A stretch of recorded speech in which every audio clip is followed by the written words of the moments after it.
بسم الله الرحمن الرحيم. أعوذ بالله من الشيطان الرجيم. بسم الله الرحمن الرحيم.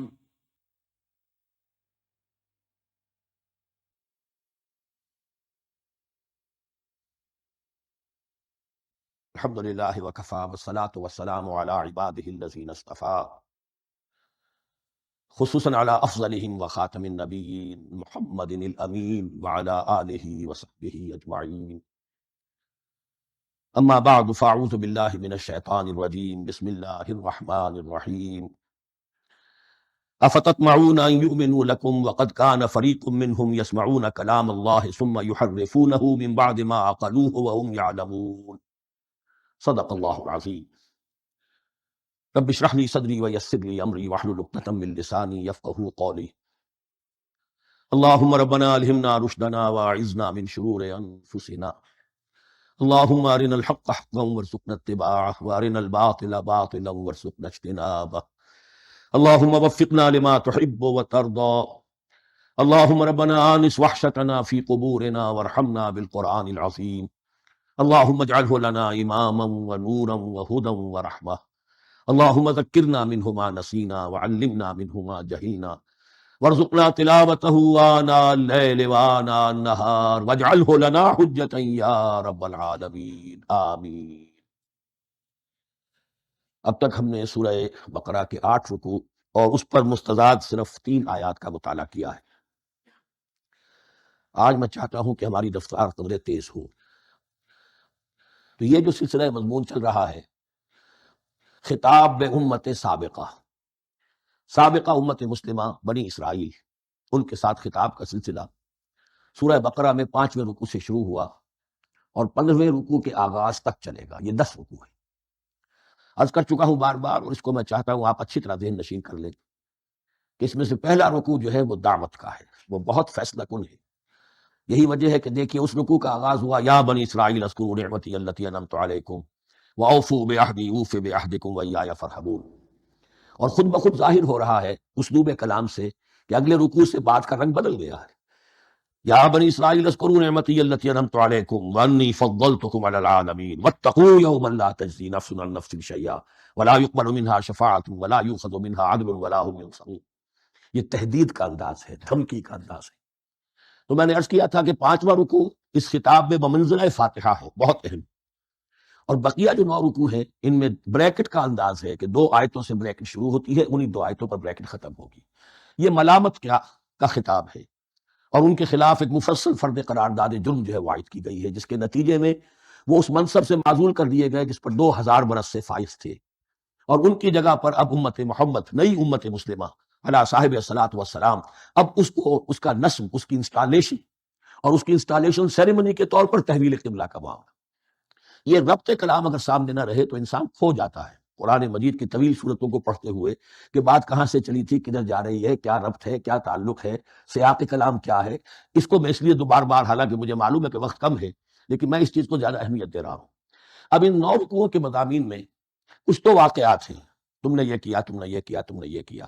ظاہر بات ہے ترجمہ تو کرنا ہوگا، کچھ مختصر وضاحت بھی کرنی ہوگی، لیکن ان کے تفصیل میں جانے کی ضرورت نہیں.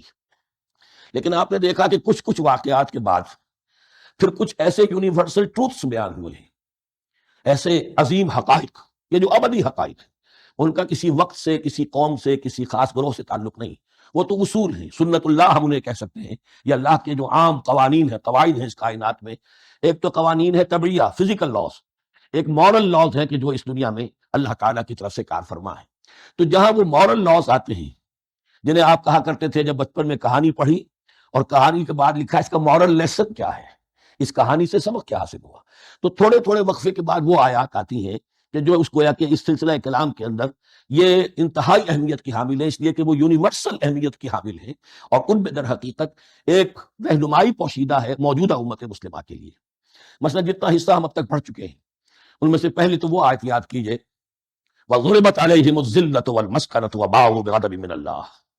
معلوم ہوا کہ ایسا ہو سکتا ہے کہ ایک امت مسلمان ہو، اس پر اللہ کے بڑے فضل ہوئے ہوں، بڑا اکرام ہوا ہو، بہت انعام ہوا ہو، پھر وہ اپنی بے عملی یا بد عملی کے باعث اللہ تعالیٰ کے غضب کی مستحق ہو جائے اور ذلت اور مسکنت اس پر تھوپ دی جائے.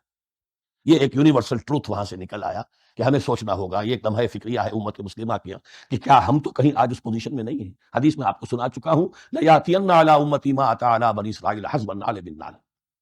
دوسرا اسی طرح کا یونیورسل ٹروتھ والا مقام تھا آخری جو ہم نے کل پڑھا ہے ثُمَّ قَسَتْ قُلُوبُكُمْ وَهِيَ كَالْحِجَارَةِ أَوْ أَشَدُّ قَسْوَةً. کسی مسلمان امت کا یہ حال بھی ہو سکتا ہے کہ ان کے دل اتنے سخت ہو جائیں کہ سختی میں پتھروں کو اور چٹانوں کو مات دیں. یہ بھی ایک کیفیت ہے جو سامنے ہے. حالانکہ قوم وہ ہے انی فضلتکم علی العالمین، از کجا تاب کجا، لیکن یہ حقیقت بھی ہمارے سامنے آئی کہ یہ چیزیں جو ہیں اپنی جگہ پر امکانات میں سے ہیں. البتہ یہاں ایک بات میں عرض کر دوں کہ اس قساوت قلبی میں پوری امت برابر مسلط جو ہے مبتلا نہیں ہوا کرتی ہے. اس میں امت کے جو قائدین ہوتے ہیں اور امت مسلمہ کے قائدین اس کے علماء ہوتے ہیں، سب سے زیادہ شدت کے ساتھ یہ خرابی ان میں آتی ہے. اس لیے کہ باقی لوگ تو پیروکار ہیں، پیچھے چلتے ہیں، وہ اعتماد کرتے ہیں کہ یہ ہے اللہ کی کتاب کے پڑھنے والے، یہ ہے تورات کے حامل، یہ جانتے ہیں، وہ ان کے پیچھے پیچھے چل رہے ہوتے ہیں. لیکن جو لوگ جان بوجھ کر اللہ کی کتاب میں تحریف کر رہے ہیں انہیں تو پتہ ہے ہم کیا کر رہے ہیں. جو لوگ جان بوجھ کر حق کو پہچان کر اس کا انکار کر رہے ہیں انہیں تو پتہ ہے کہ ہم کیا کر رہے ہیں. در حقیقت یہ سزا ان پر آتی ہے. یہ بات اب ان آیات میں جو آج ہم پڑھنے چلے ہیں بہت زیادہ واضح ہو جائے گی انشاءاللہ. فرمایا افتطمعون ان یؤمنوا لکم، تو اے مسلمانوں کیا تم یہ توقع رکھتے ہو کہ یہ ایمان لے آئیں گے تم پر، تمہاری بات مان لیں گے؟ ظاہر بات ہے مسلمانوں کو توقع تھی کہ مشرکین مکہ تو بہت دور تھے دین سے، توحید سے دور، رسالت کا کوئی تصور ہی نہیں، کتاب تو ان کے پاس تھی ہی نہیں. یہ تو یہود ہیں اور ان کے پاس تو کتاب رہی ہے، یہ موسیٰ کے ماننے والے ہیں، یہ توحید کے علم بردار ہیں، یہ آخرت کا بھی اقرار کرتے ہیں، تو انہوں جھٹپٹ مان لینا چاہیے. تو جو مسلمانوں کے دل میں، عام مسلمانوں کے دل میں جو حسن دن تھا، اب در حقیقت یہ اس کو ایڈریس کیا جا رہا ہے. افتطمعون ان یؤمنوا لکم، تمہیں بڑی تماہ ہے، کوشش ہے، تمہاری خواہش ہے، آرزو ہے، تمنا ہے، توقع ہے کہ یہ بات مان لے گے تمہاری. وَقَدْ كَانَ فَرِيقٌ مِّنْهُمْ يَسْمَعُونَ كَلَامَ اللَّهِ ثُمَّ يُحَرِّفُونَهُ مِن بَعْدِ مَا عَقَلُوهُ وَهُمْ يَعْلَمُونَ. جبکہ حال یہ ہے کہ ان میں سے ایک جماعت، ایک گروہ وہ بھی ہے کہ جو اللہ کے کلام کو سن کر پھر اس میں تحریف کرتا رہا ہے اس کے بعد کہ اس کو سمجھ لیتا تھا اور اچھے جان بوجھ کر تحریف کرتا. اب ظاہر بات وہ گروہ کون ہوں گے؟ علماء ہی تو ہیں. عام آدمی تو تحریف نہیں کر سکتا تھا، تحریف کرنے والے تو علماء تھے. افتؤمنون ان یؤمنوا لکم وقد کان فریق منهم يسمعون کلام اللہ ثم یحرفونہ من بعد ما عقلوہ وهم یعلمون وَإِذَا لَقُوا الَّذِينَ آمَنُوا قَالُوا آمَنَّا. دیکھیے ایک بات بڑی عجیب سامنے آئے گی کہ جس طرح منافقین مسلمانوں میں تھے ایسے ہی منافقین یہود میں بھی تھے. یہود میں سے کچھ لوگ ایسے تھے کہ جن پر حق جب منکشف ہو گیا اور کچھ ان کی صالح فطرت بھی تھی، اب وہ آنا چاہتے تھے اسلام کی طرف، لیکن اپنے خاندان کو، گھر والوں کو، اپنے کاروبار کو، اپنے قبیلے کو چھوڑنا بھی ممکن نہیں تھا. اور قبیلوں کی سرداری جو ہے وہ ان کے علماء یہود کے پاس ہے. تو دل ان کے کچھ ساتھ آ چکے تھے اہل ایمان کے، اور جب وہ اہل ایمان سے ملتے تھے تو کبھی کبھی باتیں بھی بتاتے، ہاں یہ بات محمد کہہ رہے ہیں یہ تورات میں لکھی ہوئی تھی، واقعی یہ بات یوں ہی تھی. اب اس کے بعد جب وہ جاتے تھے اپنے شیاطین کے پاس، وہی شیاطین ان کے علماء، ان کے بڑے سرکردہ لوگ، تو وہ جا کر انہیں ڈانٹ ڈپٹ کرتے تھے، بے وقوفو یہ کیا کر رہے ہیں تم، یہ بات بتا رہے ہو انہیں تاکہ اللہ کے ہاں جا کر وہ تم پر حجت قائم کرے کہ انہیں پتا تھا اور پھر بھی انہوں نے نہیں مانا. اب یہ ان کا آپس کا مکالمہ ہو رہا ہے. وَإِذَا لَقُوا الَّذِينَ آمَنُوا قَالُوا آمَنَّا. اور ان میں سے کچھ لوگ ہیں کہ جب ملتے ہیں اہل ایمان سے تو وہ کہتے ہیں ہم ایمان لے آئے. وَإِذَا خَلَا بَعْضُهُمْ إِلَىٰ بَعْضٍ. اور جب وہ خلوت میں ہوتے ہیں ایک دوسرے کے ساتھ، قالوا وہ کہتے ہیں اتحدثونہم، کیا تم بتا رہے ہو ان کو، بما فتح اللہ علیکم، وہ باتیں جو اللہ نے کھولی ہیں تم پر، لیحاجوکم بہ عند ربکم، کہ وہ تم پر حجت قائم کریں تمہارے رب کے پاس کہ اللہ اس نے مانا تھا کہ ہاں تورات میں یہ ہے. تو تم ذرا عقل سے کام لو اور یہ حقیقتیں جو تورات کے ذریعے سے ہمیں معلوم ہے مسلمانوں کو مت بتاؤ. اس پر اللہ کا تبصرہ کیا ہے؟ افلا تعقلون. یہ تو ابھی انہی کا قول ختم ہوا کہ کیا تم عقل نہیں ہے کہ تم ایسا بیوقوفی کا کام کر رہے ہو. اولا یعلمون، یہ تبصرہ اللہ کا، تو کیا یہ لوگ نہیں جانتے ان اللہ یعلم ما یسرون وما یعلنون، کہ اللہ تو جانتا ہے وہ سب کچھ بھی جو وہ چھپاتے ہیں اور وہ سب کچھ بھی جسے وہ ظاہر کرتے ہیں. تو چاہے یہ باتیں مسلمانوں کو بتاؤ نہ بتاؤ، اللہ کی طرف سے تو محاسبہ ہو ہی جانا ہے. لہذا یہ بھی ان کی ناسمجھی کی دلیل ہے. اب آ رہی ہے وہ اصل اہم بات جو میں نے آج ابتدا میں بیان کر دی تھی، وَمِنْهُمْ أُمِّيُّونَ. ان میں سے بھی ایک طبقہ تو ہے ان پڑھ لوگوں کا. اب دیکھیے امی اصل میں تو ایک طرح سے کہنا چاہیے کہ مشرکین عرب کے لیے لفظ ہے قرآن مجید میں. کیوں؟ ان کے اندر پڑھنے لکھنے کا رواج بھی نہیں تھا، کوئی آسمانی کتاب بھی ان کے پاس نہیں تھی. لیکن اب یہود کے بارے میں کہا جا رہا ہے جیسے آج مسلمان ہیں کہ اکثر و بیشتر مسلمان تو جاہل ہیں، چاہے پی ایچ ڈی کیا ہوا، پی ایچ ڈی تو فزکس میں کیا ہوا ہے، قرآن کی الف بیتیں نہیں آتی، دین کے جو ہے مبادی تک سے ناواقف ہیں، بہت پڑھے لکھے، اس کو ہمارے بعض لوگ کہتے ہیں پڑھے لکھے جاہل۔ آج کی عظیم اکثریت مسلمانوں کے پڑھے لکھے مسلمانوں کی وہ پڑھے لکھے جاہلوں پر مشتمل ہے، اس میں شامل کر لیجئے ہماری اکثریت جو ہے ہی بغیر پڑھی لکھی، تو اب انہیں کیا پتا، وہ تو سارا اعتماد کریں گے علماء پر، کوئی بریلوی ہیں بریلوی علماء پر اعتماد کریں گے، کوئی دیوبندی ہیں وہ دیوبندی علماء پر اعتماد کریں گے، کوئی اہل حدیث ہے وہ اہل حدیث علماء پر اعتماد کریں گے۔ منہم امیون، اب امیون کا سہارا کیا ہوتا ہے؟ منہم امیون لا یعلمون الکتاب الا امانیہ، وہ کتاب سے تو واقف نہیں ہوتے، اپنی کچھ خواہشات ہیں کہ جن کو جانتے ہیں۔ یہ خواہشات بعد میں کھل جائے گا، یہ خواہشات کیا ہیں؟ ہم تو اسرائیلی ہیں، ہم تو اللہ کے محبوب ہیں، ہم تو امت محمد میں ہیں، ہماری تو شفاعت ہو ہی جائے گی، یہ امانی ہے۔ تلک امانیہم، اور ہمیں تو جہنم میں داخل کیا بھی تو تھوڑے سے عرصے کے لیے، ہمیں نکال لیا جائے گا، یہ امانی ہے۔ تو ان کے پاس تو یہ تو ان امانی، امنیہ کہتے ہیں خواہش، امانی اس کی جمع ہے، یہ اپنی خواہشات، انگریزی کا لفظ صحیح تعبیر کرے گا وشفل تھنکنگ، یہ اپنی اس وشفل تھنکنگ کے سہارے جی رہے ہیں، علم ان کے پاس ہے ہی نہیں۔ وَإِنْهُمْ إِلَّا يَظُنُّونَ، اور وہ نہیں کچھ کر رہے ہیں مگر ظن و تخمین، گمان ہے، ان کے اپنے من گھڑت خیالات ہیں۔ فَوَيْلٌ لِّلَّذِينَ يَكْتُبُونَ الْكِتَابَ بِأَيْدِيهِمْ، تو اصل ہلاکت اور بربادی اور ویل کے بارے میں بعض روایات یہ بھی آئی ہیں کہ وہ جہنم کا وہ طبقہ ہے جس سے خود جہنم پناہ مانگتی، سخت ترین۔ تو وہ ویل، وہ تباہی جو ہے ان کے لیے ہے جو کتاب لکھتے ہیں اپنے ہاتھ سے، ثم یقولون ھذا من عند اللہ، اور پھر کہتے ہیں یہ اللہ کی طرف سے ہے، لیشتروا بہ ثمنا قلیلا، تاکہ حاصل کر لیں اس سے کچھ بڑی گھٹیا سی حقیر سی قیمت، یعنی فتویٰ نویسی جو اس کا معاملہ ہے۔ اب کوئی شخص آیا، اس نے ایک رائے پوچھی، انہوں نے اپنا جو بھی ہے وہ لکھا، کہا یہی دین کا تقاضا ہے، بس یہی علم ہے، یہی اللہ کی بات ہے۔ اب اس میں کتنا کچھ واقعتاً انہوں نے صحیح بات کہی ہے، کتنی ہٹ درمی سے کام لیا ہے، کتنی کسی رشوت کے مبنی کو رائے دی ہے، خود بدلتے نہیں قرآن کو بدل دیتے ہیں، وہ کس درجہ فقیہان حرم و توفیق، تو یہ ان کے علماء کا کردار تھا۔ ثم یقولون ھذا من عند اللہ لیشتروا بہ ثمنا قلیلا فویل لہم مما کتبت ایدیہم، تو ہلاکت اور بربادی ہے ان کے لیے اس چیز سے کہ جو ان کے ہاتھوں نے لکھی، وویل لہم مما یکسبون، اور ان کے لیے ہلاکت اور بربادی ہے اس کمائی سے جو وہ کر رہے ہیں۔ یہ سارا دھندا جو ہے فتویٰ فروشی کا اور دین فروشی کا، اس کے لیے تباہی وہ اپنے لیے مول لے رہے ہیں، اس سے کوئی ان کو اللہ تعالیٰ کے ہاں کوئی اجر و ثواب نہیں ملے گا۔ وقالوا، اب یہ آگے امانی، وقالوا لن تمسنا النار الا ایاما معدودہ، وہ کہتے ہیں ہمیں تو آگ چھو ہی نہیں سکتی، ہاں گنتی کے چند دن، صرف یہ کہ دوسروں کی آنکھوں میں دھول جھونکنے کے لیے کہ کوئی اعتراض نہ کر دے، اللہ ہمیں آگ میں پھینکا جا رہا اور ان کو نہیں پھینکا جا رہا، یہ ہم سے بھی بدتر تھے کردار میں، تو شاید ان کا منہ بند کرنے کے لیے چند دن کے لیے ہمیں جہنم میں ڈال دیں گے، پھر فوراً نکال دیں۔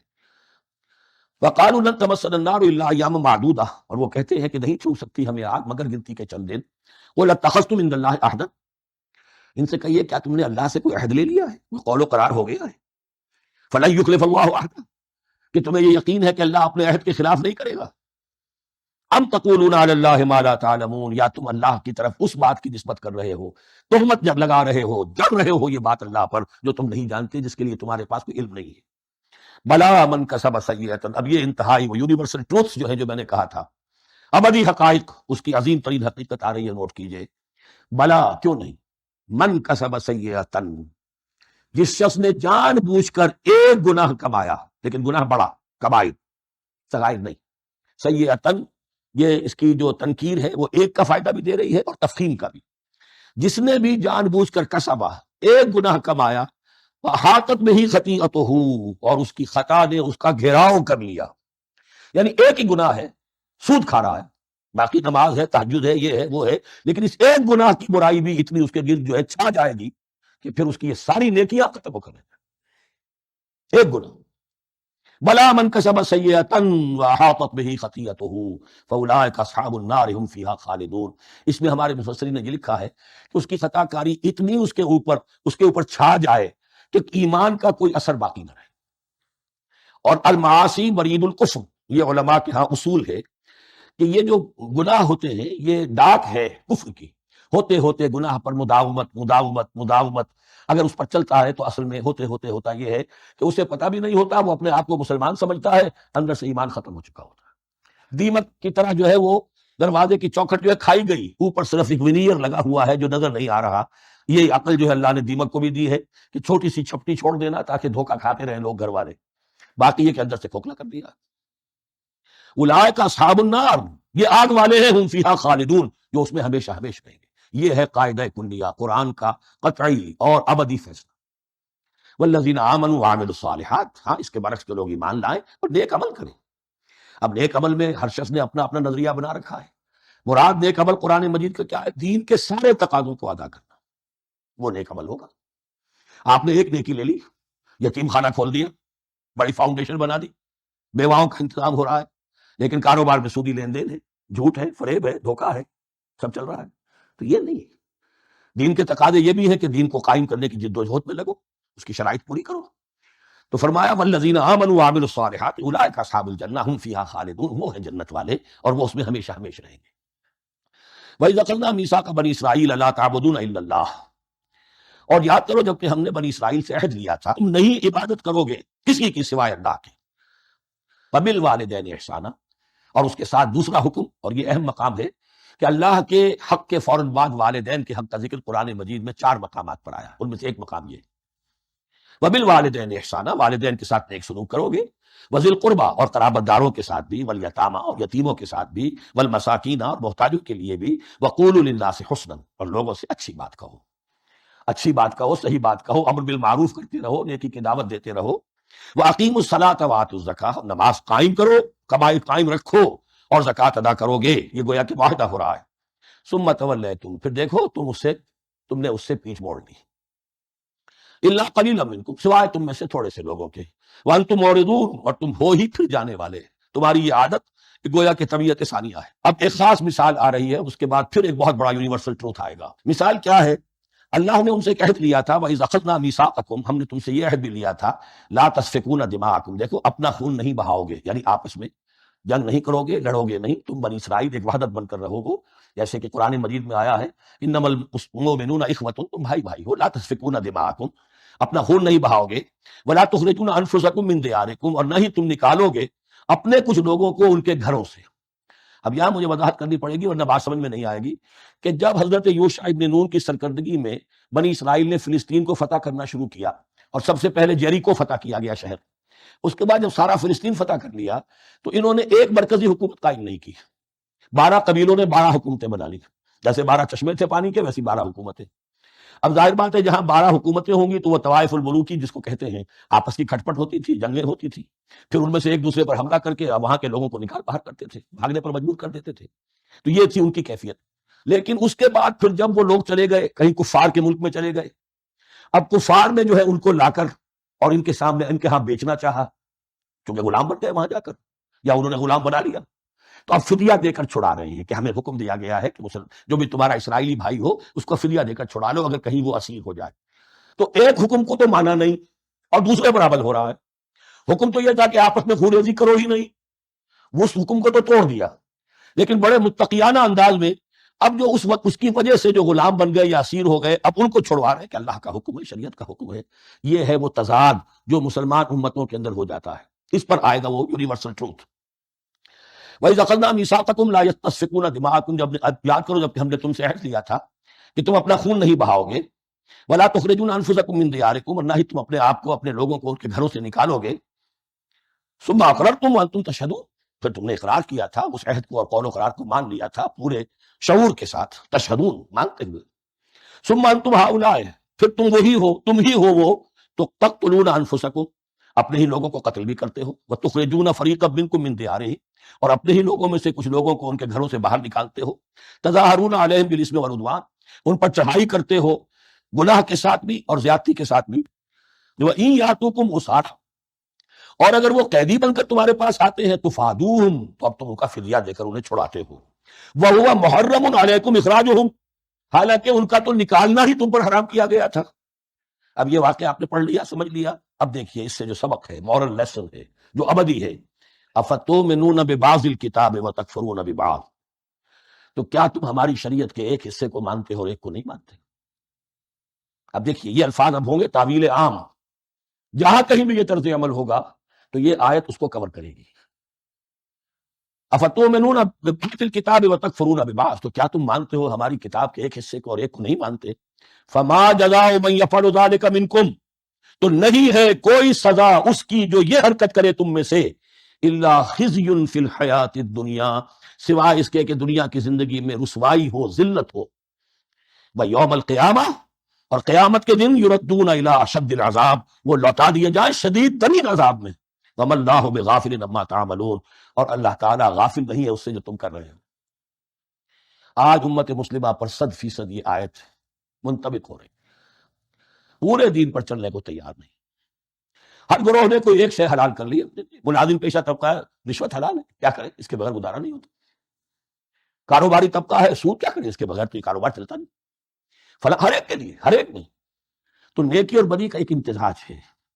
کل دین جب تک وہ نہ ہو تو اس کی سزا یہ ہے خزی فی الحیات الدنیا، وہ ہمارے اوپر ہے، ضربت علیہم الذلۃ والمسکنہ، وہ خز اور وہ ذلت اور مسکنہ تھوپ دی گئی ہے۔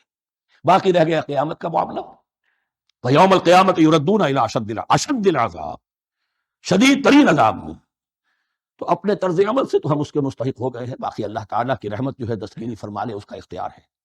لیکن دھمکی کا پھر انداز دیکھیے، وَمَا اللَّهُ بِغَافِلٍ عَمَّا تَعْمَلُونَ، اللہ غافل نہیں ہے اس سے جو تم کر رہے ہو۔ ہر سال عمرہ فرما کے آ رہے ہیں، کس رقم سے فرما کر آ رہے ہیں یہ اللہ کو معلوم، یہ حلال سے کمائی تھی یا حرام سے؟ رمضان مبارک میں حرم میں پہلی صف میں جگہ ریزرو کرائی ہوئی ہے سیٹھ صاحب نے، اور وہاں کے شرطوں کو بھی رشوتیں دیتے ہیں، اور وہ سمجھتے ہیں کہ ہم تو سارا نہا دھو کر آ گئے، سال بھر جو بھی حرام کمائی کی تھی سب پاک ہو گئی۔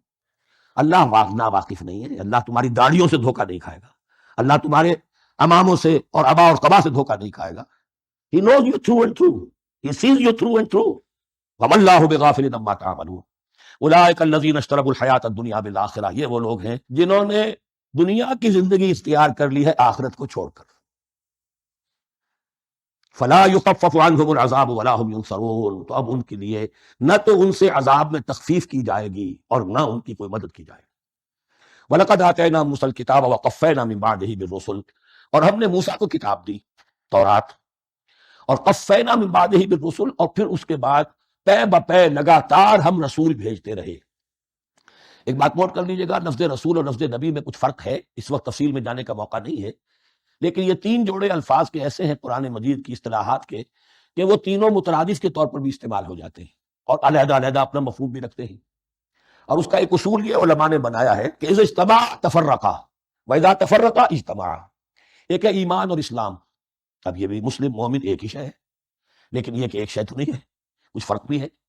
کہیں جہاں ان دونوں الفاظ کو لایا جائے گا بالمقابل تو فرق نظر آ جائے گا، لیکن عام طور پر مسلم کی جگہ مومن، مومن کی جگہ مسلم استعمال ہو جائے گا۔ call the rose by any name it will smell as sweet۔ طرح جہاد اور قتال کا معاملہ ہے، دو الفاظ ہیں، مختلف ہیں، مفہوم جدا بھی ہے لیکن ایک دوسرے کی جگہ آ بھی جائیں گے۔ تیسرے نبی اور رسول، فرق ہے، ہر نبی رسول نہیں ہوتا، ہر رسول نبی ہے، یعنی نبی عام ہے، رسول خاص ہے۔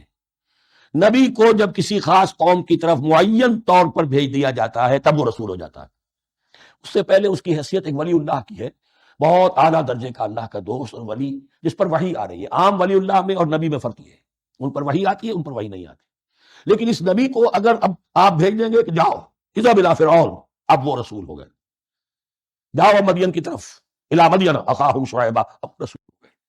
تو یہ فرق ہے نبی اور رسول کا۔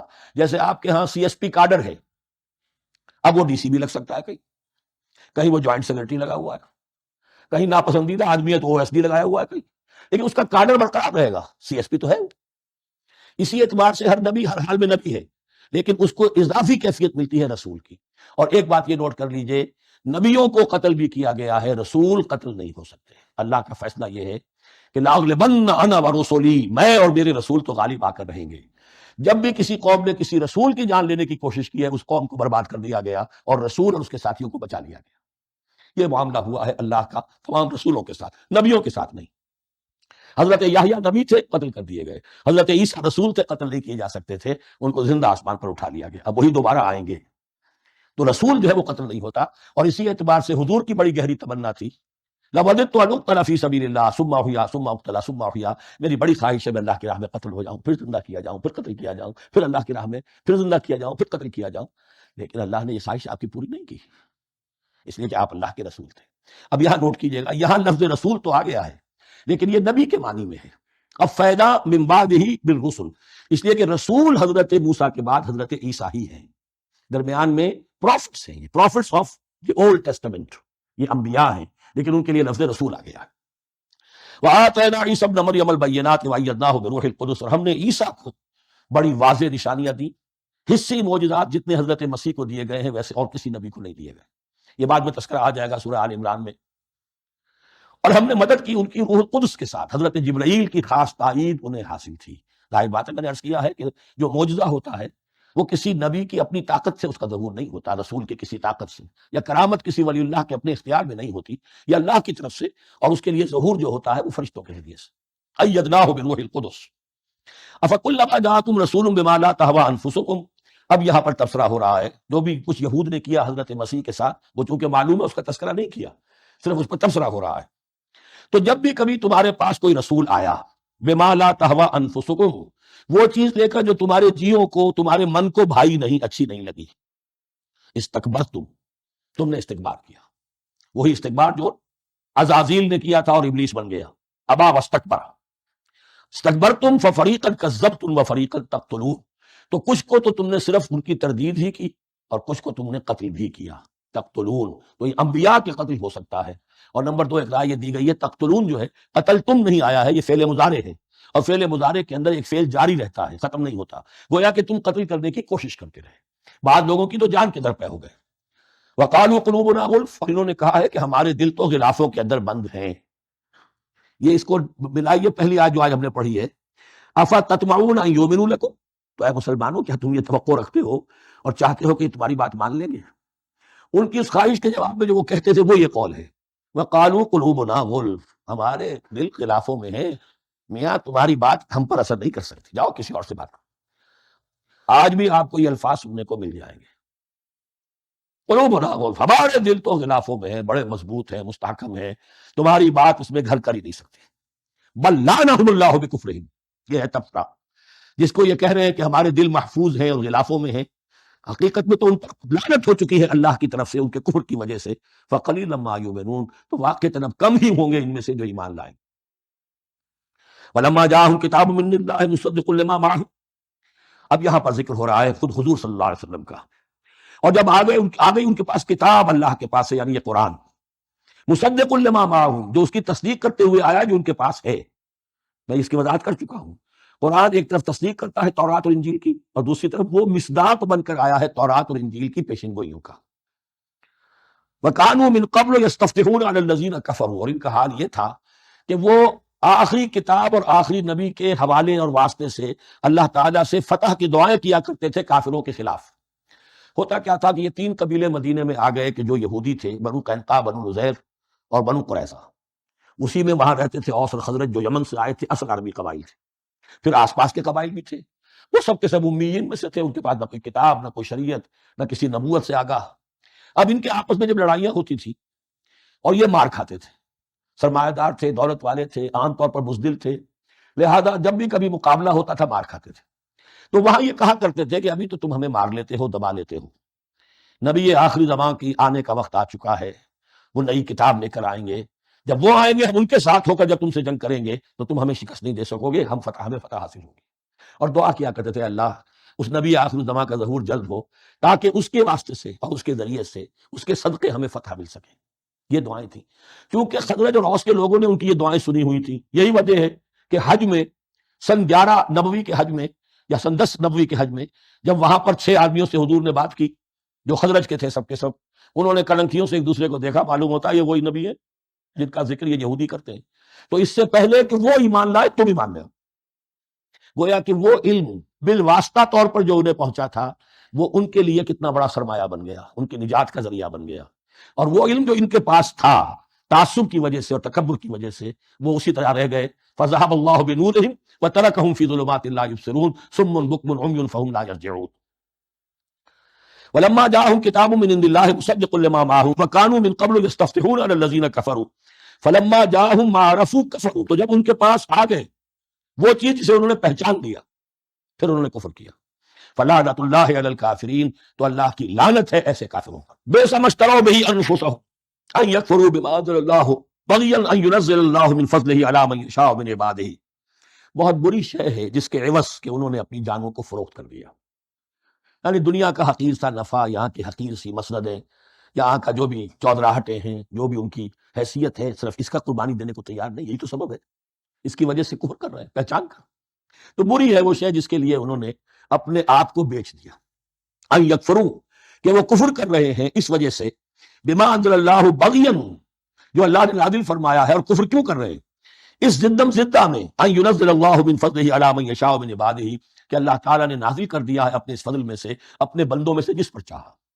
وہ اس امید میں تھے کہ وہ اسرائیلی ہی ہوگا. جب 1400 برس تک نبوت ہمارے پاس رہی، اب فترت کا زمانہ ہے، 600 برس گزر گئے، اب آخری نبی آنا ہے. ان کو گمان یہ تھا وہ ہم میں سے ہی ہوگا. یہاں یہ ہوا کہ یہ رحمت اللہ کی اور یہ فضل جو ہے بنی اسماعیل پر ہو گیا. اس کی وجہ سے زدم زدہ بغین، اس بغین کے لفظ کو اچھی طرح نوٹ کر لیجئے. یہ اختلاف جو ہوتا ہے دین میں، اس کا اصل سبب یہ بغین کا لفظ آئے گا بار بار قرآن مجید میں. یہ بغین کیا ہے؟ جسے عہد حاضر کے ایک خاص جو مکتب فکر ہے سائیکالوجی کا، ایڈلر کا، اس میں یہ قرار دیا گیا ہے کہ انسان کے جو موٹیوز ہیں، جو اس کا انسٹنکٹس ہیں، ان میں ایک بہت پاورفل موٹیو جو ہے to dominate, urge to dominate. میں اس کی بات کیوں مانوں؟ یہ کیوں نہ میری مانے؟ یہ ڈومینیشن. تو بغین، بغیا کے معنی بھی ہے حد سے بڑھنا، تجاوز کرنا. تو وہ اپنی حد سے بڑھ کر دوسروں کے اوپر روب گاٹھنے کے لیے یہ سارا انہوں نے کیا، اس وجہ سے کہ بنی اسماعیل کے ایک شخص محمد صلی اللہ علیہ وسلم پر اللہ تعالیٰ نے یہ رحمت نازل فرما دی. فباؤوا بغضب علی غضب، تو وہ لوٹے غضب پر غضب لے کر، یعنی تہ بر تہ غضب ہے ان پر اللہ تعالیٰ کا.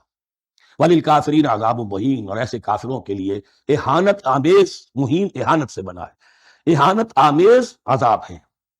وَإِذَا قِيلَ لَهُمْ آمِنُوا بِمَا أَنزَلَ اللَّهُ، اور جب ان سے کہا جاتا ایمان لاؤ اس پر جو اللہ نے نازل فرمایا، قَالُوا نُؤْمِنُ بِمَا أُنزِلَ عَلَيْنَا، ہم ایمان رکھتے ہیں اس پر جو ہم پر نازل ہوا. وَيَكْفُرُونَ بِمَا وَرَاءَهُ، اور وہ کفر کر رہے ہیں جو اس کے پیچھے ہے. انہوں نے انجیل کا کفر کیا، حضرت مسیح کو نہیں مانا. انہوں نے محمد کا کفر کیا ہے صلی اللہ علیہ وسلم، اور قرآن کو نہیں مانا. وَهُوَ الْحَقُّ مُصَدِّقًا لِمَا مَعَهُمْ، اور وہ کفر کر رہے ہیں حالانکہ وہ حق ہے، سچ ہے، درست ہے، اور تصدیق کرتے ہوئے آیا ہے اس کی جو ان کے پاس ہے. قل، اے نبی ان سے کہیے، فَلِمَ تَقْتُلُونَ أَنبِيَاءَ اللَّهِ، یہاں وہ لفظ واضح ہو گیا. تو پھر کیوں تم قتل کرتے رہے ہو اللہ کے نبیوں کو، من قبل، اس سے پہلے. ایسے ہی حق پرست ہو، ایسے ہی جو کچھ تم پر نازل کیا گیا اس پر ایمان رکھنے والے ہو، تو تم نے نبیوں کو کیوں قتل کیا؟ تم نے زکریا کو کیوں قتل کیا علیہ الصلوۃ والسلام؟ تم نے یحییٰ کو کیوں قتل کیا علیہ الصلوۃ والسلام؟ تمہارے تو ہاتھ جو ہے نبیوں کے خون سے آلودہ ہیں. فَلِمَ تَقْتُلُونَ أَنبِيَاءَ اللَّهِ مِن قَبْلِ إِن كُنتُم مُؤْمِنِينَ، اگر واقعتاً تم ایمان والے ہو. وَلَقَدْ جَاءَكُم مُوسَىٰ بِالْبَيِّنَاتِ، تمہارے پاس موسیٰ آئے تھے کھلی تعلیمات لے کر، واضح معجزے لے کر. ثُمَّ اتَّخَذْتُمُ الْعِجْلَ مِن بَعْدِهِ، پھر تم نے اس کے بعد اس کی غیر حاضری میں بچڑے کو اپنا معبود بنا لیا. وَأَنتُمْ ظَالِمُونَ، اور تم ظالم ہو. وَإِذْ أَخَذْنَا مِيثَاقَكُمْ وَرَفَعْنَا فَوْقَكُمُ الطُّورَ، یاد کرو جب کہ ہم نے تم سے عہد لیا تھا اور تمہارے اوپر کوہ طور کو معلق کر دیا تھا. خُذُوا مَا آتَيْنَاكُمْ بِقُوَّةٍ، پکڑو اس کو مضبوطی کے ساتھ جو ہم نے تمہیں دیا ہے. وَاسْمَعُوا، اور سنو. قَالُوا سَمِعْنَا وَعَصَيْنَا، انہوں نے کہا ہم نے سنا اور نافرمانی کی. یہ ان کی ایک اور بیماری تھی، الفاظ کو ذرا سا چکر دے کر ایسے پڑھنا کہ مفہوم جو ہے بالکل بدل جائے. کوئی اعتراض کرے تو کہے گا کوئی شخص کہ اپنے کانوں کا جا کے میل نکلوائیے، میں نے تو اطعنا کہا تھا، آپ کو آسینا سننے میں آ گیا. لیکن وہ اپنے لوگ جو ہوتے تھے ان کے منافقوں کے، اور آپس میں جو ہوتے تھے وہی منافق اس وقت حضرت موسیٰ کے ساتھ کردار تو ایک ہی رہا ہے ہمیشہ سے. اس کردار کے لوگ جو ہیں یہ حرکتیں کرتے تھے، اور پھر ان سے سرزنش کی جاتی کہ بھائی ہم نے تو کہا تھا سمعنا واطعنا، آپ کے اپنی سماعت میں کوئی خلل ہوگا. قالوا سمعنا وعصینا، ہم نے سنا اور ہم نے رد کیا، نافرمانی کی. وَأُشْرِبُوا فِي قُلُوبِهِمُ الْعِجْلَ بِكُفْرِهِمْ، اور ان کے اس کفر کی پاداش میں یا کفران نعمت کی سزا کے طور پر ان کے دلوں میں بچڑے کی محبت اور تقدس جو ہے وہ پلا دیا گیا. قُلْ بِئْسَ مَا يَأْمُرُكُمْ بِهِ إِيمَانُكُمْ إِن كُنتُم مُؤْمِنِينَ، کہیے ان سے بری ہیں یہ باتیں، برا ہے وہ جس کا کہ حکم دے رہا ہے تمہیں تمہارا ایمان. ایمان کے ساتھ یہ حرکتیں، ان کنتم مومنین، اگر تم مومن ہو تو کیا ایمان کے ساتھ یہ حرکتیں ممکن ہوتی ہیں؟ قُلْ إِن كَانَتْ لَكُمُ الدَّارُ الْآخِرَةُ عِندَ اللَّهِ خَالِصَةً مِّن دُونِ النَّاسِ فَتَمَنَّوُا الْمَوْتَ إِن كُنتُمْ صَادِقِينَ. پھر یہ ایک یونیورسل ٹروتھ آ رہا ہے، بہت اہم ہے. اس کو کرتے ہوئے خود انٹروسپیکشن کی ضرورت ہے پڑھتے ہوئے، کیونکہ ان کا یہ خیال تھا نحن ابناء اللہ وحباؤہ، تو اللہ کے بڑے چہیتے ہیں، بڑے لاڈلے ہیں، اولیاء ہیں، ہم پسندیدہ لوگ ہیں، we are the chosen people of the lord, یہ ان کا کہنا جو ہے یہ تو ان کی بڑی کھلی بات ہے، اور ان کا کہنا ہے کہ آخرت کا گھر تو ہمارے لیے ہے ہی ہے اٹھا۔ اب دیکھیے لٹمس ٹیسٹ ان کے سامنے رکھا جا رہا ہے، لیکن یہ لٹمس ٹیسٹ میرے اور آپ کے لیے بھی ہے۔ قل ان کانت لکم الدار الاخرۃ عند اللہ خالصۃ من دون الناس، اے نبی ان سے کہیے کہ اگر تمہارے لیے آخرت کا گھر اللہ کے پاس خالص کر لیا گیا ہے دوسرے لوگوں کو چھوڑ کر، یعنی تمہاری ریزرویشن ہو چکی ہے وہاں، تمہارے لیے تو جنت ہی جنت ہے، فتمنوا الموت ان کنتم صادقین، تو اگر تم سچے ہو تو تمہیں موت کی تمنا کرنی چاہیے، موت کی تمنا کرو۔ اگر اتنا ہی یقین ہے جنت میں داخل ہونے کا تو دنیا میں رہنا تم پر گراں ہونا چاہیے۔ یہاں کی تو بہت سی کلفتیں ہیں، بہت سی محنتیں ہیں، مشقتیں ہیں، کتنی کتنی کوفت اٹھانی پڑ جاتی ہے۔ یقین اگر ہو کہ آخرت ہے اور وہاں میرا مقام جنت میں ہے تو زندگی تو لائبلٹی معلوم ہونی چاہیے، ایسٹ معلوم نہیں ہونا چاہیے۔ پھر تو دنیا سجن نظر آنی چاہیے، جیسا کہ حدیث میں فرمایا گیا الدنیا سجن المومن و جنت الکافر، یعنی کم سے کم یہ کہ دنیا میں زیادہ رہنے کی آرزو تو نہ ہو، یہ کم سے کم ہے۔ آخرت پر ایمان، اور اگر اپنا معاملہ اللہ کے ساتھ خلوص پر ہے، دھوکے بازی پہ نہیں ہے، بل الانسان علی نفسہ بصیرہ، ہر انسان کو معلوم ہے میں کہاں کھڑا ہوں، آپ کا دل آپ کو بتا دے گا آپ اللہ کے ساتھ دھوکے بازی کر رہے ہیں یا آپ کا معاملہ اللہ کے ساتھ خلوص و اخلاص پر مبنی ہے۔ اگر یقین ہے کہ خلوص و اخلاص پر ہے تو پھر تو یہ ہے کہ زندگی ایسٹ نہیں لائبلٹی، اور دنیا باغ نہیں قید خانہ نظر آنا چاہیے، اور اس میں انسان رہتا ہے ایک مجبوراً، اللہ نے بھیجا ہے رہنا ہے، جو اس کی طرف سے ذمہ داریاں عائد کی گئی ہیں وہ ادا کرنی، لیکن یہاں رہنے کی خواہش یہ اگر ہے تو یا تو آخرت پر ایمان نہیں یا اپنا اللہ کے ساتھ معاملہ خلوص اور اخلاص پر مبنی نہیں۔ دس از دی لٹمس ٹیسٹ۔ فتمنوا الموت ان کنتم صادقین ولن یتمنوه ابدا، اور یہ ہرگز نہیں کریں گے تمنا اس کی، موت کی، بما قدمت ایدیہم، بسبب ان کرتوتوں کے جو ان کے ہاتھوں نے آگے بھیجے ہوئے ہیں۔ ہر شخص کو معلوم ہے میں نے کیا کمائی کی ہے، کیا بھیجی۔ واللہ علیم بالظالمین، اور اللہ ان ظالموں سے بخوبی واقف ہے۔ وَلَتَجِدَنَّهُمْ أَحْرَصَ النَّاسِ عَلَىٰ حَيَاةٍ، اور تم انہیں دیکھو گے اس دنیا کی زندگی پر تمام انسانوں سے بڑھ کر حریص، وَمِنَ الَّذِينَ أَشْرَكُوا، یہاں تک کہ مشرکوں سے زیادہ حریص۔ اور یہ بات صحیح ہے، اہل ایمان کے ساتھ مقابلہ مشرکین نے کیا، کھل کر میدان میں آ کر کیا، ڈٹ کر کیا، اپنی جانیں اپنے باطل معبودوں کے لیے قربان کی۔ یہودی نہیں لڑ سکے، من ورائے جدر، فصیلوں کے پیچھے سے اور ادھر سے، لیکن سامنے آ کر مقابلہ نہیں کر سکے، اس لیے کہ انہیں جانیں بہت عزیز تھی۔ وَلَتَجِدَنَّهُمْ أَحْرَصَ النَّاسِ عَلَىٰ حَيَاةٍ وَمِنَ الَّذِينَ أَشْرَكُوا، حتیٰ یہ کہ مشرکین سے بھی زیادہ یہ دنیا کی زندگی کے حریص ہیں۔ یود احدہم لو یعمر الف سنہ، ان میں سے ہر ایک کی یہ خواہش ہے کہ کسی طرح اس کی عمر 1000 برس ہو جائے۔ وما ہوا بمزحزحہ من العذاب ان یعمر، اور اگر ان کو معمر کر بھی دیا جائے، طویل زندگی دے بھی دی جائے، تو عذاب سے تو چھٹکارا نہیں ملے گا، آخرت تو بالآخر تو آنی ہے۔ واللہ بصیر بما یعملون، اور اللہ دیکھ رہا ہے جو کچھ کہ وہ کر رہے ہیں۔ قل من کان عدوا لجبریل فانہ نزلہ علی قلبک، اب جیسا کہ میں نے عرض کیا کہ ان کا خیال یہ تھا کہ آخری نبوت کا وقت تو قریب ہے، ہوگا وہ کوئی اسرائیلی، ہوگا ہم میں سے۔ معاملہ ہو گیا تلپٹ، اللہ نے ان کی آزمائش اتنی بڑی کر لی کہ جنہیں حقیر سمجھتے تھے، بڑی امیین ہیں، ان پڑھ ہیں، نہ ان کے پاس کتاب، نہ کوئی شریعت، نہ کوئی قانون، نہ کوئی ضابطہ، کچھ بھی نہیں۔ اللہ نے ان میں سے ایک آدمی کو، ایک شخص کو چن لیا، لہذا ان کے لیے اب ان کے اندر دشمنی پیدا ہوئی۔ کس سے؟ گالیاں دینے لگے حضرت جبرائیل کو، اس نے دشمنی کی ہمارے ساتھ، آ تو رہا تھا پیغام ہم میں سے کسی کے لیے، لے گیا ادھر۔ اور یہ بات آپ کو شاید بڑی عجیب لگے، لیکن یہ کہ شیخ احمد سرہندی رحمۃ اللہ علیہ نے اپنے مکاتیب میں یہ لکھا ہے کہ اہل تشیع کا ایک فرقہ ایسا بھی رہا ہے، میں نہیں جانتا کہ آج بھی ہے یا نہیں ہے، جس کو غرابیہ کہتے تھے۔ غرابیہ، ان کا عقیدہ یہ تھا کہ حضرت محمد صلی اللہ علیہ وسلم اور حضرت علی رضی اللہ تعالیٰ عنہ، ان کی ارواح بالکل ایک دوسرے کے ایسے مشابہ تھیں جیسے ایک کوا دوسرے کوے کے مشابہ ہوتا ہے، غراب کوے کو کہتے ہیں۔ تو جبریل دھوکہ کھا گئے، وہ وہی اللہ نے بھیجی تھی علی کے لیے، لے گئے محمد کے پاس صلی اللہ علیہ وسلم۔ تو یہ بات جو شیخ احمد سرہندی کی لکھی ہوئی غرابیہ فرقہ ان کا، مجھے یہ نہیں معلوم کہ اب بھی ہے یا نہیں ہے، لیکن یہ بات یہود کے ہاں جو ہے وہ موجود تھی۔ اور بات جان لیجئے، لَيَأْتِيَنَّ عَلَىٰ أُمَّتِي مَا أَتَىٰ عَلَىٰ بَنِي إِسْرَائِيلَ حَسْبَ النَّعْلِ بِالنَّعْلِ، اس کی حقیقت اور سے اور منکشف ہوتی چلی جائے گی۔ تو اب یہاں فرمایا قُلْ مَنْ كَانَ عَدُوًّا لِجِبْرِيلَ، اے نبی کہہ دیجئے جو کوئی بھی دشمن ہو گیا ہو جبرائیل کا، فَإِنَّهُ نَزَّلَهُ عَلَىٰ قَلْبِكَ بِإِذْنِ اللَّهِ، تو اس نے تو نازل کیا ہے اس قرآن کو آپ کے دل پر اللہ کے حکم سے، جبرائیل کا اپنا اختیار تو نہیں تھا۔ مصدقا لما بین یدیہ، اور یہ تصدیق کرتے ہوئے آیا ہے اس کی جو اس کے سامنے موجود ہے، وَہُدًى وَبُشْرَىٰ لِلْمُؤْمِنِينَ، اور ہدایت اور بشارت ہے اہل ایمان کے لیے۔ اور اس کے بعد اب فرمایا جا رہا ہے کہ اللہ اور اس کے رسول اور اس کے ملائکہ یہ ایک آرگینک ہول ہیں، یہ ایک جماعت ہے، ان میں کوئی رکھنا نہیں ہو سکتا، ان میں کوئی اختلاف نہیں ہو سکتا۔ اگر کوئی جبریل کا دشمن ہے تو وہ اللہ کا دشمن ہے، اگر کوئی اللہ کے سچے رسول کا دشمن ہے تو وہ اللہ کا دشمن ہے، جبریل کا بھی دشمن ہے۔ من کان عدوا للہ وملائکتہ ورسلہ وجبریل ومیکال فإن اللہ عدو للکافرین۔ تو کان کھول کر سن لو، جو کوئی بھی دشمن ہے اللہ کا اور اس کے فرشتوں کا اور اس کے رسولوں کا اور جبرائیل کا اور میکائیل کا، تو اللہ تعالیٰ کی طرف سے بھی اعلان ہے کہ اللہ ایسے کافروں کا دشمن ہے۔ وَلَقَدْ أَنزَلْنَا إِلَيْكَ آيَاتٍ بَيِّنَاتٍ، اور اے نبی ہم نے آپ کی طرف نازل کر دی ہے روشن آیات۔ وَمَا يَكْفُرُ بِهَا إِلَّا الْفَاسِقُونَ، اور انکار نہیں کرتے ان کا مگر وہی کہ جو سرکش ہے۔ وَمَا يُضِلُّ بِهِ إِلَّا الْفَاسِقِينَ، تیسرے رکوع میں جو سورہ بقرہ کے الفاظ آئے تھے۔ أَوَكُلَّمَا عَاهَدُوا عَهْدًا نَبَذَهُ فَرِيقٌ مِّنْهُمْ، تو جب بھی کبھی انہوں نے کوئی عہد کیا، اللہ سے میثاق کیا، اللہ کے رسولوں سے کوئی عہد کیا، نَبَذَهُ فَرِيقٌ مِّنْهُمْ، ان میں سے ایک گروہ نے اس معاہدے کو پھینک دیا اٹھا کر۔ بل اکثرهم لا یؤمنون، بلکہ ان کی اکثریت جو ہے ایمان سے خالی ہے، جیسا کہ حال آج امت مسلمہ کا ہے۔ مسلمان ہیں، ایمان حقیقی، ایمان قلبی، یقین والا ایمان وہ کتنوں کو حاصل ہے، ڈھونڈ اب ان کو چراغ رخ زیبا لے کر۔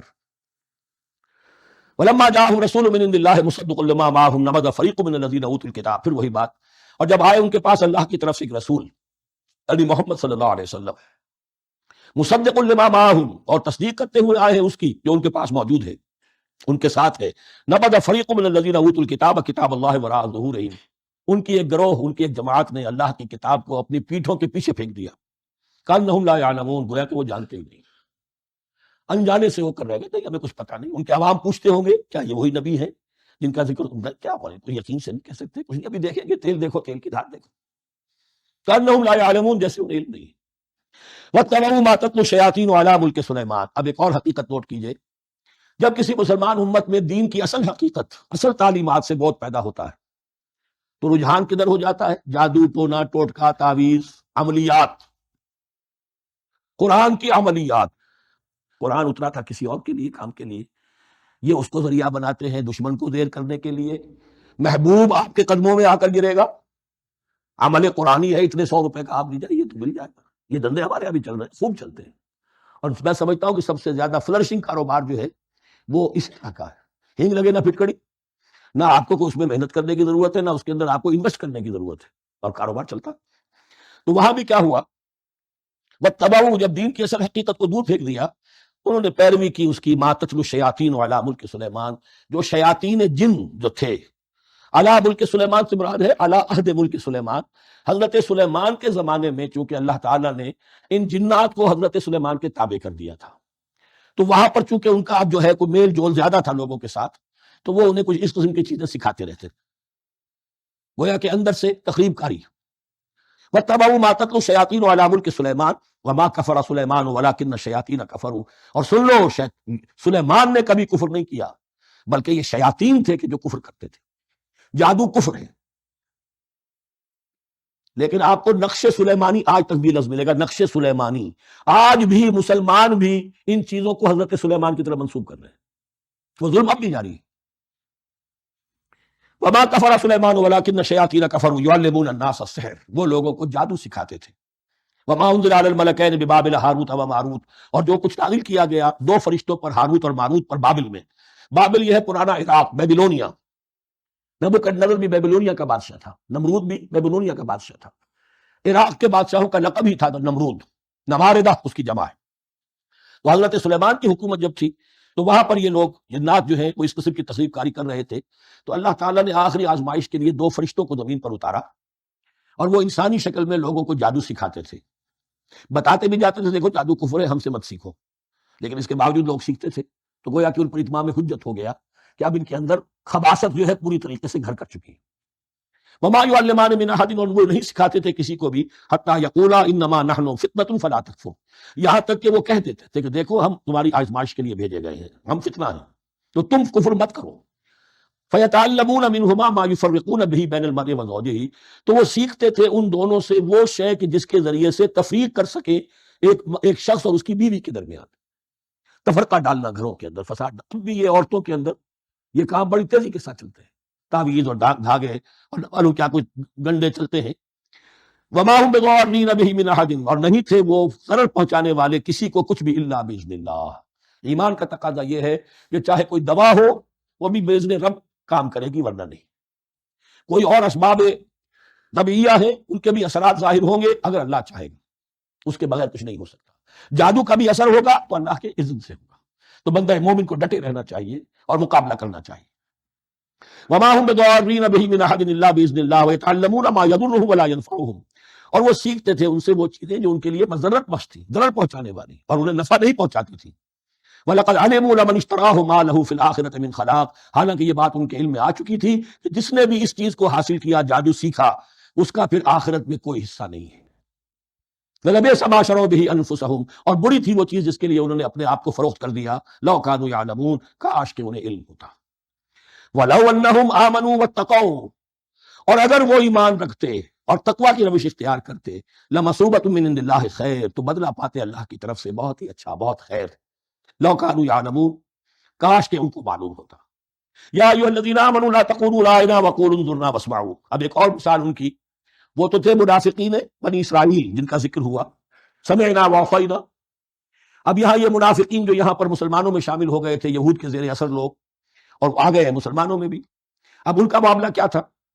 جب حضور صلی اللہ علیہ وسلم کی محفل میں بیٹھتے تھے تو جیسے ہوتا ہے، آپ نے کوئی بات فرمائی تو اگر فرض کیجئے کہ ادھر کے لوگوں نے نہیں سنی، بات سمجھ میں نہیں آئی، تو وہ ان سے درخواست کرتے تھے، رعاینا، حضور ذرا ہماری رعایت کیجئے، بات کو دوبارہ دہرا دیجئے، ہماری سمجھ میں نہیں آیا۔ اب اس کا وہ کیا کرتے تھے یہودی، یا یہ ان کے یہودیوں کے زیر اثر منافقین، رعاینا، اے ہمارے چرواہے، گویا کہ دل میں خوش ہو رہے، خباثت نفس، اس کو غذا مل رہی ہے، ہم نے تو رعاینا کہہ دیا۔ کسی نے اگر ٹوک دیا، بابا میں نے رعاینا کہا تھا، معلوم ہوتا ہے آپ کی سماعت میں کوئی خلل پیدا ہو چکا ہے۔ یہ انداز تو مسلمانوں سے کہا جا رہا ہے۔ یہ واحد آیت ہے اس پورے سلسلے میں جس میں خطاب یا ایھا الذین آمنوا سے ہے، لیکن اصل میں روئے سخن اب بھی بنی اسرائیل کی شرارت ہے۔ یا ایھا الذین آمنوا لا تقولوا رأینا وقولوا انظرنا واسمعوا، دیکھو تم اس لفظ کو چھوڑ دو، اہل ایمان تم مت کہا کرو رأینا، تم کہا کرو انظرنا، اے نبی ہماری طرف توجہ فرمائیے، یا ہمیں مہلت دیجیے۔ نظر کے دونوں معنی ہیں، دیکھنا، ہمیں دیکھیے، اور انتظار بھی اسی سے بنا ہے، ذرا سی مہلت دیجیے۔ واسمعوا، اور دوسرے یہ کہ توجہ سے سنا کرو تاکہ دوبارہ پوچھنے کی ضرورت ہی پیش نہ آئے۔ وللکافرین عذاب علیم، اور ان کافروں کے لیے تو دردناک عذاب ہے۔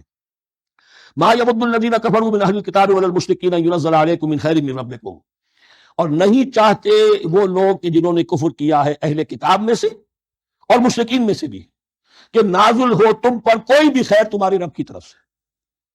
یہ اہل کتاب بھی اور مشرکین مکہ بھی، یہ جل رہے ہیں حسد میں، حسد کی آگ میں، کہ یہ کلام پاک تمہیں کیوں دے دیا گیا، یہ آخری منصب نبوت کا جو ہے، خاتم النبیین، یہ منصب جو ہے یہ انہیں کیوں مل گیا؟ وہ نہیں چاہتے کہ کوئی بھی خیر اللہ کی طرف سے تمہیں ملے۔ واللہ یختص برحمتہ من یشاء، حالانکہ یہ اللہ کا پریروگیٹو ہے، اللہ کا فیصلہ ہے، اللہ خاص کر لیتا ہے اپنی رحمت کے لیے جس کو چاہے، یہ اس کا فیصلہ ہے۔ واللہ ذو الفضل العظیم، اور اللہ تعالیٰ بڑے فضل والا ہے۔ ما ننسخ من آیت او ننسها نأت بخیر منها او مثلها، ہم نہیں منسوخ کرتے کسی بھی آیت کو یا اسے بھلواتے۔ ایک تو ہے ننسخ، منسوخ کر دینا، ایک ہے حافظے سے ہی کسی کے محو کر دینا۔ ما ننسخ من آیت او ننسها نأت بخیر منها، تو ہم اس کی جگہ پر اس سے بہتر لے آتے ہیں، او مثلها، یا ویسی ہی لے آتے ہیں۔ الم تعلم ان اللہ علی کل شیء قدیر، کیا تم یہ نہیں جانتے کہ اللہ تعالیٰ ہر چیز پر قدرت رکھتا ہے، اسے ہر شے کا اختیار ہے۔ الم تعلم ان اللہ لہ ملک السماوات والارض، کیا تم نہیں جانتے کہ اللہ کے لیے ہی اختیار مطلق ہے، بادشاہی ہے آسمانوں اور زمین کی۔ وما لکم من دون اللہ بولی ولا نصیر، اور نہیں ہے تمہارے لیے اللہ کے سوا کوئی بھی نہ ولی اور نہ مددگار۔ بارک اللہ لی ولکم فی القرآن العظیم ونفعنی وإیاکم بالآیات